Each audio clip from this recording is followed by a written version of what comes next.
Hello दोस्तों, एक बार फिर से स्वागत है आपका मेरे चैनल घोसली के प्रोडक्शन के ऊपर। तो आज नए साल का पहला दिन है, 1 जनवरी। आज 2025 जा चुका है, 2026 है पहला दिन आज 2026 का 1 जनवरी। तो ये काफ़ी वक्त बाद है जब मैं एक हिंदी में वीडियो बना रहा हूँ। इस वीडियो में मैं डॉलर की बात करूँगा, डॉलर के क्यों डॉलर अब फॉल होने वाला है। ठीक है, अब तुम सब देखोगे और तुम्हें लगेगा कि अरे $1 तो $90 पे पहुँच गया, पर वो कैसे फॉल हो जाएगा। लेकिन धीरे धीरे अगर तुम देखोगे, अगर तुम डॉलर इन्फ्लेशन इंडेक्स को देखोगे अगर तुम, ठीक है, डॉलर इन्फ्लेशन इंडेक्स या डॉलर परचेजिंग पावर इंडेक्स को अगर तुम देखोगे तो लगातार जो है गिर रहा है। वो इंडेक्स कैसे बनाया जाता है कि एक करेंसी में कितनी दूसरी करेंसी आ सकती हैं, इसका हिसाब लगाकर इंडेक्स जो बनाया जाता है, परचेजिंग पावर इंडेक्स बनाया जाता है। तो डॉलर की जो परचेजिंग पावर है धीरे धीरे कम होती जा रही है, क्योंकि उन्होंने 2020 के टाइम पे, कोरोना वायरस के टाइम पे जितने नोट उन्होंने वर्ल्ड वॉर 2 के टाइम पे नहीं छापे थे यूएस ने, उतने जो 2020 के टाइम पे उन्होंने छाप दिए थे कोरोना वायरस के टाइम पे। और वो और ज़्यादा जो नोट जो छापे जा रहे हैं, जिससे अगर किसी भी चीज़ की सप्लाई बढ़ती है एक हद से ज़्यादा और डिमांड उसकी उतनी नहीं है, तो जाहिर सी बात है उसकी वैल्यू बहुत ज़्यादा कम हो जाएगी एक समय के बाद। और डॉलर के साथ भी ऐसा ही है। ठीक है, वहाँ की गवर्नमेंट क्या करती थी, बड़ी बड़ी कंपनियों को पॉलिटिशियंस, वहाँ के जो पॉलिटिशियंस पावर में आते थे अपने वोटों को बचाने के लिए, अपने आप को पावर में बनाए रखने के लिए, वहाँ की जो गवर्नमेंट थी वो बड़ी बड़ी कंपनी को बेल आउट कर दिया करती थी। कई बैंक्स को उन्होंने बेल आउट कर दिया, कई बड़ी कंपनी को उन्होंने बेल आउट कर दिया। और वो ऐसा करती थी ताकि सीधी सी बात है, कंपनियाँ लोगों को जॉब दे रही है और कल को ये कंपनी अगर बंद हुई तो लोग नौकरियाँ पाएंगे और उन्हें जो है पॉलिटिक्स में प्रॉब्लम होगी। तो अपने पॉलिटिकल कैंपेन को बनाए रखने के लिए वो जानबूझकर से बेल आउट करते, लेकिन नहीं करते, क्योंकि यूएस डॉलर जो ग्लोबल करेंसी, अगर तुम ऐसे बेल आउट करे जा रहे हो, करेंसी को प्रिंट करे जा रहे हो बार बार, तो सीधी सी बात है एक समय के बाद उसकी जो सप्लाई है वो कम हो जाएगी, सप्लाई बहुत ज़्यादा बढ़ जाएगी। तो सीधी सी बात है लोग उसे यूज़ नहीं करेंगे। अगर कोई करेंसी बहुत ज़्यादा प्रिंट हो जाती है, उसकी सप्लाई हद से ज़्यादा है, तो सीधी सी बात है इन्फ्लेशन बढ़ जाएगी। ठीक है, क्योंकि लोगों के पास ज़्यादा पैसा है। पहले जो चीज़ $10 मिल रही थी वो $15 मिलने लग जाएगी। पहले जो चीज़ $10 मिल रही थी $15 मिलेगी, फिर $20 मिलेगी।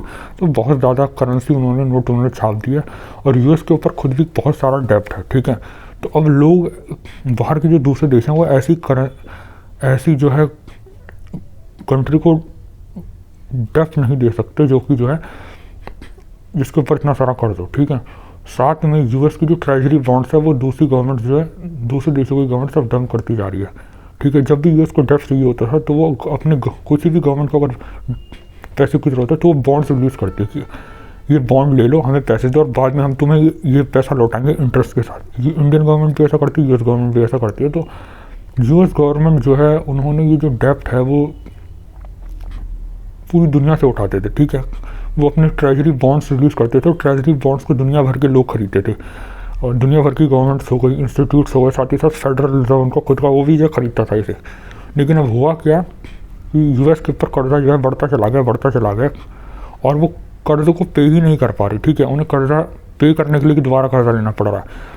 ठीक है, और वो बार बार अपनी करेंसी को छापे जा रहे हैं। डेप्ट लेना मतलब करेंसी छापनी हो गया एक तरीके से। ठीक है, जब भी फेडरल रिजर्व जो है बॉन्ड खरीद रहा है तो एक तरीके से वो करेंसी छापना ही हो गया। ठीक है, तो इन्फ्लेशन बहुत ज़्यादा बढ़ जाएगी। लेकिन अभी इसका असर क्यों नहीं हो रहा? ऐसा इसलिए नहीं हो रहा क्योंकि यूएस अपनी जो इन्फ्लेशन है वो एक्सपोर्ट करता है दुनिया भर में। एक्सपोर्ट ऐसे करता है कि क्योंकि मान लो एक इकोनॉमी के अंदर 100 टन कोयला है। ठीक है, और हर आदमी को 1 टन कोयला चाहिए 100 लोग हैं। ठीक है, और तो सबके पास एक रुपये। ठीक है, और हर कोई 1 टन कोयला 1 रुपये में खरीद सकता है। ठीक है, लेकिन अब अगर 200 रुपये आ जाते हैं इकोनॉमी के अंदर, ठीक है, तो लोगों के पास 200 रुपये आ जाते हैं। तो अब पहले जो 100 टन कोयला था अब, और 1 टन 1 रुपये मिल रहा था, अब 200 रुपये आने की वजह से वो 2 रुपये टन में मिलेगा एक कोयला। तो उसी तरीके से क्योंकि रिसोर्सेज लिमिटेड है, पैसे तो प्रिंट किए जा सकते हैं लेकिन रिसोर्सेज कम है। तो जब पैसे के तुम हद से ज़्यादा प्रिंट कर दोगे तो रिसोर्सेज की वैल्यू तो बढ़ जाएगी। जो पहले जो चीज़ 10 रुपये में आ रही थी 15 रुपये में आएगी, फिर 20 रुपये में आएगी, क्योंकि तुम मनी प्रिंट के लिए जा रहे हो। लेकिन रिसोर्सेज तो प्रिंट नहीं हो रहा ना, रिसोर्सेज तो उतने के उतने ही है, रिसोर्सेज की सप्लाई तो नहीं बढ़ रही। रिसोर्सेज तो नेचर से निकलते हैं, जितना कोयला उतना ही रहेगा, जितना पेट्रोलियम है उतना ही रहेगा। ठीक है, जितने रेयर अर्थ है उतने ही रहेंगे, तो उनकी सप्लाई तो लिमिटेड है। लेकिन तुम करेंसी प्रिंट किए जा रहे हो, उसकी सप्लाई बढ़ाए जा रहे हो। ठीक है, लेकिन उसकी सप्लाई को मैच करने के लिए currency as a medium of exchange use होता है। ठीक है, तो उसकी डिमांड कहाँ है? एक्सचेंज के अंदर है कि हम एक्सचेंज कर पाए, इससे चीज़ें खरीद पाएँ। लेकिन चीज़ें तो उतनी ही है ना, तो इसीलिए चीज़ें लिमिटेड है, रिसोर्सेज लिमिटेड है, खाना लिमिटेड है। है ना। जिस फूड प्रोडक्शन जो है वो लिमिटेड है, एक ईयर में इतनी फूड प्रोडक्शन होगी, लेकिन तो हद से ज़्यादा मनी प्रिंट किया जा रहा है, तो सीधी सी बात है उसके दाम बढ़ जाएंगे। लेकिन यूएस ऐसे बचता इसलिए था इस सब चीज़ से क्योंकि वो अपनी इन्फ्लेशन को दुनिया भर में एक्सपोर्ट करता था। एक्सपोर्ट ऐसे करता था कि बेशक मैं यूएस डॉलर यहाँ छाप रहा हूँ, ठीक है, यूनाइटेड स्टेट्स के अंदर, और यूनाइटेड स्टेट्स की इकोनॉमी के अंदर ज़्यादा मनी प्रिंट आउट हो रहा है, तो यूएस डॉलर बाहर चला जाता था। क्यों? क्योंकि यूएस डॉलर ग्लोबल करेंसी, हर देशों की सरकार को यूएस डॉलर चाहिए पेट्रोल खरीदने के लिए, सामान खरीदने के लिए।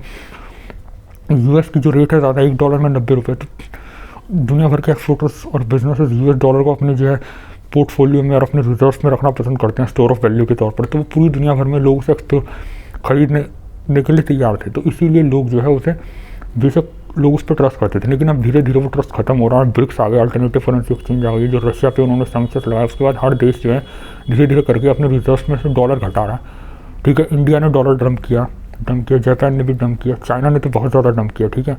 और अब इंडिया ने सबसे ज़्यादा 6,600 करीब जो है अप्रॉक्सीमेटली टन सिल्वर जो है इंडिया ने जब इम्पोर्ट किया, ठीक है, अपने पास रखा है।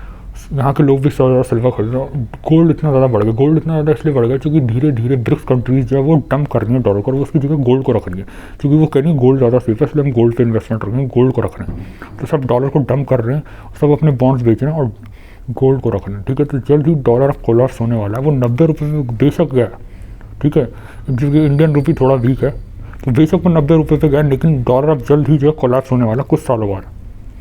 डॉलर को कोई यूज़ नहीं करेगा और ब्रिक्स की जो करेंसी लोग उसे धीरे धीरे अडॉप्ट कर लेंगे, ठीक है। तो ये अपडेट मुझे देना था, जो वीडियो नहीं थी, ओके। तो आगे भी मैं वीडियो लाता रहूँगा। ये काफ़ी वक्त बाद है कि मैंने हिंदी में बनाई, ज़्यादातर मैं इंग्लिश में बना रहा था क्योंकि मुझे अपने इंग्लिश स्पीकिंग स्किल्स भी प्रैक्टिस करने थे, क्योंकि मैं चाहता हूँ जब फ्यूचर में इंग्लिश वीडियो आए तो उसमें मैं अटकूँ ना, ठीक है, उसमें मेरे स्पीकिंग स्किल्स अच्छे हूँ और मैं ज़्यादा अच्छे से चीज़ों को बोल पाऊँ। हो सकता है मैं अलग से इंग्लिश के लिए अलग से चैनल खोलूँ, ठीक है, क्योंकि मैं 2 अलग अलग ऑडियंस को टारगेट करना चाहता हूँ, एक जो हिंदी है, जो नेटिव लैंग्वेज है मेरी, दूसरा इंग्लिश के लिए, ठीक है। तो इस वीडियो में बस इतना ही, थैंक यू।